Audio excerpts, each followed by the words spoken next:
शब्दाला धार सत्याची।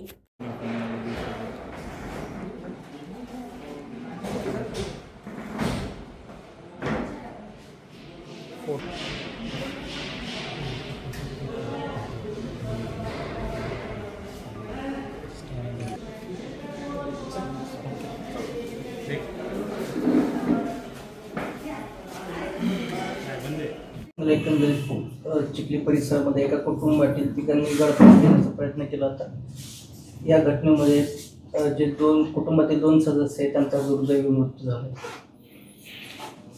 काल आम्हाला माहिती प्राप्त झाली की सोनाने वस्ती या ठिकाणी सोनेग्रा नीलांगण सोसायटीमध्ये एका फ्लॅटमध्ये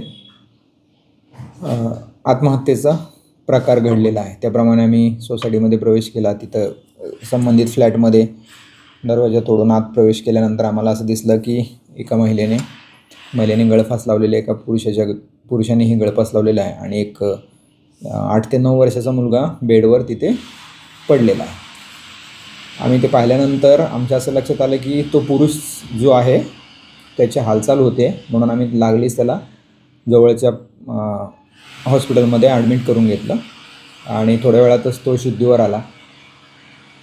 त्याच्यानंतर आम्हाला घटनास्थळावर सुसाईड नोट सापडली। त्या सुसाईड नोटच्या अनुषंगाने आम्ही ते पुरुष जे आहेत वैभव हांडे यांच्याकडे चौकशी केली आणि त्यांचं स्टेटमेंट रेकॉर्ड केलं असता आमच्या असं लक्षात आलं की त्यांनी काही पैसे व्याजाने घेतले होते आणि त्याच्या त्रासातून त्यांनी आत्महत्या करण्याचा प्रयत्न केला होता। त्यांच्या मिसेसनी आत्महत्या केलेली आहे आणि मुलाने आत्महत्या केलेली असं त्यांचं म्हणणं होतं। आता PM रिपोर्ट प्राप्त झालेले आहेत, त्या महिलेने आत्महत्या केली असं सिद्ध झाले। त्यामुळे आम्ही हे तक्रारदार आहेत वैभव हांडे यांची तक्रार घेऊन सावकारी अधिनियम आणि BNS प्रमाणे गुन्हा दाखल केलेला आहे। त्याच्यामध्ये 3 आरोपी अरेस्ट केलेले आहेत आणि जो लहान मुलगा आहे त्याचं PM झाल्यानंतर असं लक्षात आलं की त्याचा गळा दाबलेला आहे आणि त्यामुळे आम्ही परत घटनास्थळ परिसरातील परिस्थिती पाहून त्या मुलाला त्याचे वडील यांनीच मारलेला आहे असं एकंदरीत प्रथमदर्शनी आमच्या निदर्शनास आल्यामुळे आम्ही तो एक गुन्हा दाखल केलेला आहे। दोन्ही गुन्ह्यांचा तपास सुरू आहे। एकूण सर किती पैसे घेतले होते आणि कुणाकडून घेतले होते आणि ते लोक काही त्रास देत होते त्यांना?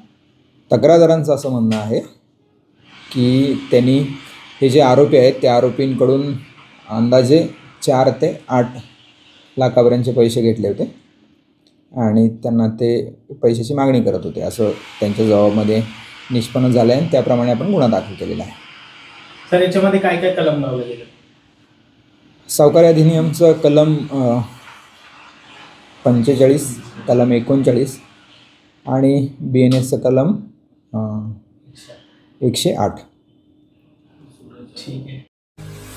आपल्या परिसरातील महत्त्वाच्या बातम्या पाहण्यासाठी आजच आमच्या शौर्य वार्ता न्यूज चॅनलला YouTubeवर सबस्क्राईब करा आणि बेल आयकॉन प्रेस करा।